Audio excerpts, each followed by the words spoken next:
വാർത്തകൾ വിശദമായി. തിരുവനന്തപുരം തൈക്കാട് ആശുപത്രിയിൽ നവജാത ശിശുവിനെ വിറ്റ കേസിൽ പ്രതികൾ പുഴയൂർ സ്വദേശികളെന്ന പോലീസ്. 11 ദിവസം മാത്രം പ്രായമുള്ള കുഞ്ഞിനെ 3 ലക്ഷം രൂപയ്ക്കാണ് കരമന സ്വദേശികളായ ദമ്പതികൾ വാങ്ങിയത്. കുട്ടിയുടെ അമ്മയുമായി മുൻ പരിചയമുണ്ടെന്ന് കരമന സ്വദേശി വ്യക്തമാക്കി. ഈ മാസം 7-ാം തീയതിയോടുകൂടിയാണ് കുഞ്ഞിനെ കരമന സ്വദേശിയായ ദമ്പതികൾ തൈക്കാട് ആശുപത്രിയിൽ നിന്നും 3 ലക്ഷം രൂപയ്ക്ക് സ്വന്തമാക്കുന്നത്. 11 ദിവസം മാത്രം പ്രായമായ കുട്ടിയെ വിറ്റ കേസിലെ പ്രധാന പ്രതികളായ രക്ഷിതാക്കൾ പുഴയൂർ സ്വദേശികളാണെന്നാണ് പോലീസ് നിഗമനം.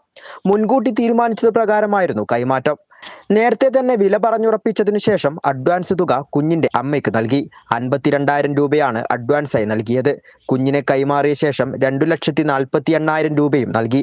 വർഷങ്ങളായി മക്കളില്ലാത്തതിനാലാണ് കുഞ്ഞിനെ വാങ്ങിയതെന്നും കുഞ്ഞിന്റെ യഥാർത്ഥ അമ്മ അഞ്ജുവുമായി 2 വർഷത്തെ സൗഹൃദമുണ്ടെന്നും കുഞ്ഞിനെ വാങ്ങിയ സ്ത്രീ പറഞ്ഞു. മക്കളില്ലാത്തതുകൊണ്ട് എനിക്ക് അറിഞ്ഞൂടാത്തതുകൊണ്ട് ലീഗലി പ്രശ്നമൊന്നും എനിക്ക് അറിയില്ലായിരുന്നു. അതുകൊണ്ട് മാത്രമാണ് ഞാൻ കുഞ്ഞിനെ വാങ്ങിയത്. എനിക്ക് മക്കളില്ല, എനിക്ക് മക്കൾ കിട്ടാൻ ബുദ്ധിമുട്ടാണ്. അതുകൊണ്ട് ഞാൻ കുഞ്ഞിനെ എടുത്തതാണ്. എൻ്റെ കൂട്ടുകാരിയാണ് അവള്. എനിക്ക് 2 വർഷത്തെ കമ്പനിയുണ്ട്. പൈസ മേടിക്കാൻ അവളെ പൈസയുടെ കാര്യത്തിലൊന്നും അവളെൻ്റെ അടുത്ത് പറഞ്ഞിട്ടില്ലായിരുന്നു. പക്ഷേ അവളെ ഭർത്താവാണ് എന്നെ വിളിച്ച് പറഞ്ഞുകൊണ്ട് പൈസ കൊടുക്കുന്നത്. തെറ്റായിരുന്നു, പക്ഷെ എനിക്ക് അറിയത്തില്ലായിരുന്നു തെറ്റായിട്ട്. ചൈൽഡ് ലൈൻ പ്രവർത്തകരാണ് കുഞ്ഞിനെ വിറ്റ വിവരം പോലീസിനെ അറിയിച്ചത്.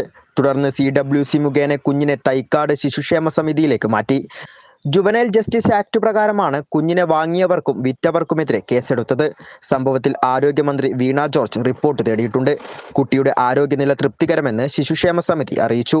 Kerala vision news, Thiruvananthapuram.